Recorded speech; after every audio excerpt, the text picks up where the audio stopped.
Hey, welcome back, everybody. Thanks for sticking around. Before the break, I had posed a question to my friend across the table here about why the Ben Carson campaign is working. And just to kind of set it up, we understand why Donald Trump continues to work the way that he does.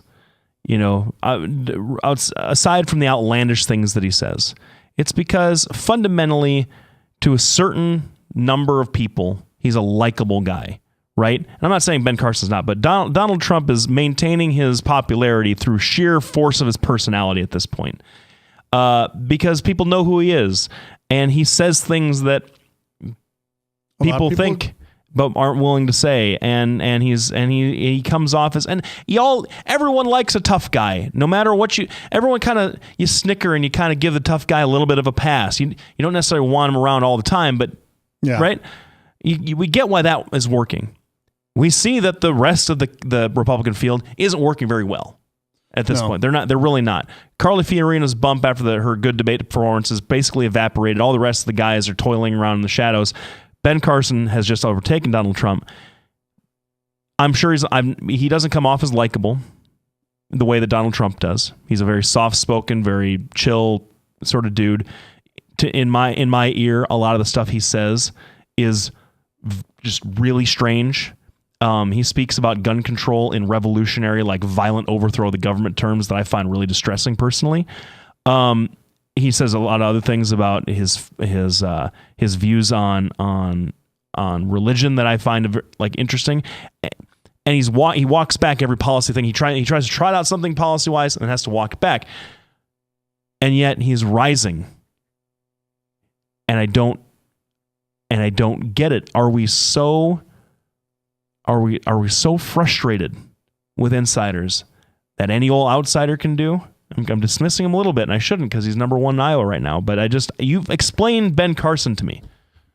Well, first of all, oh my God, I'm going to sound just like Joe or Harry Reid when he was describing Obama. You have a very articulate. Oh boy. Yeah. Oh. But you have a guy that is so articulate that he's able to reach out and talk to people. He's like Reagan, right? He can talk to you. He can communicate what he's thinking. Crazy or not, weird things that he says or not, he can reach out and talk to you. Two, he's got a compelling story. Came from nothing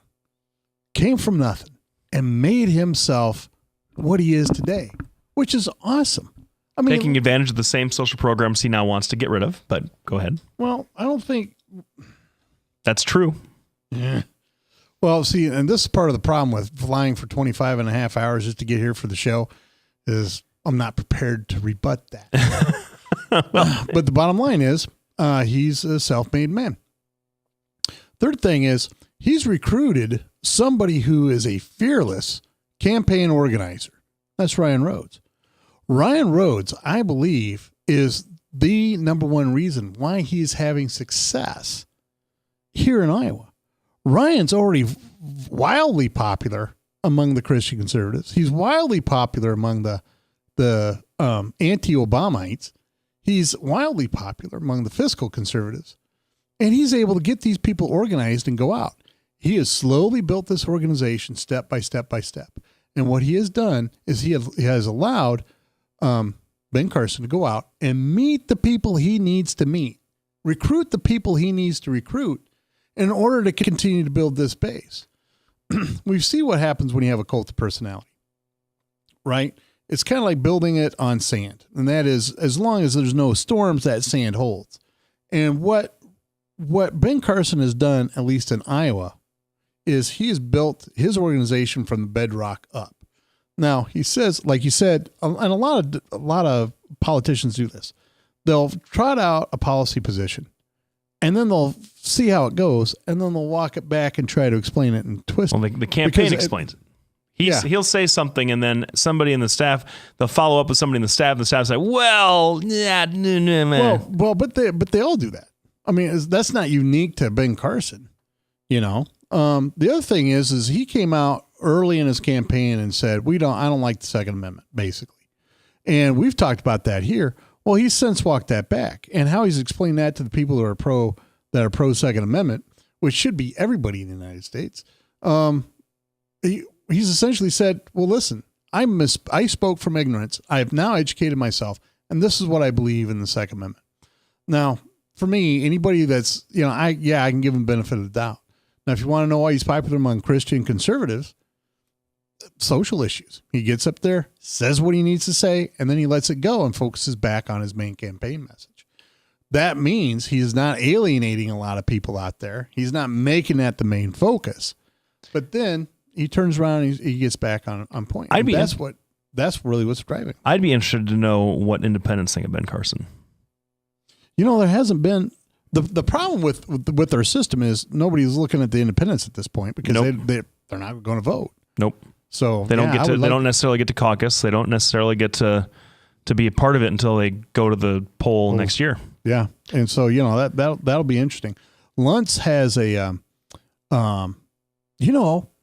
like your Democratic thing, or there's a. Anyway, never mind. But at the end of the month, we have the Faith and Freedom Coalition. Like the Jefferson Jackson dinner. Yes. Yeah. Well, Frank Luntz is going to be at this one for the Republicans. The spin doctor. Yeah. So, by the way, we're both going to go. I hope I'll send you the date and all that. It depends on when it is because I have. Well, we'll talk about that. Yeah, but the bottom line is I'm hoping to be able to ask him, well, what do you think independents think? And I can tell you from a lot of the independents that I have, because most of my independents are really, they're signed up with one side or the other, but they're really fiscal conservatives that don't really care about social issues, whether you're on the left side of the finance or on the right. And most of them I've talked to, they don't necessarily like Trump, but they do like Carson. They can see Carson being their president. They can see Carson, going to bat for the United States. They can see that he would be judicious in his judgment.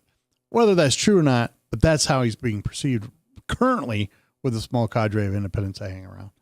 So, that didn't help. I still don't get it.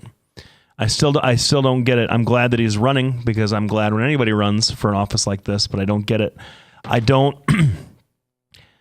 So the way some of the narrative in this campaign has run for guys like Trump and Carson and for Fiorina has been that, hey, we're outside the system, therefore we know best. We've got some kind of received wisdom that we can come in and fix it because we haven't been tainted by it. Well, I heard this analogy. This is my analogy, but I heard this analogy on a podcast last week.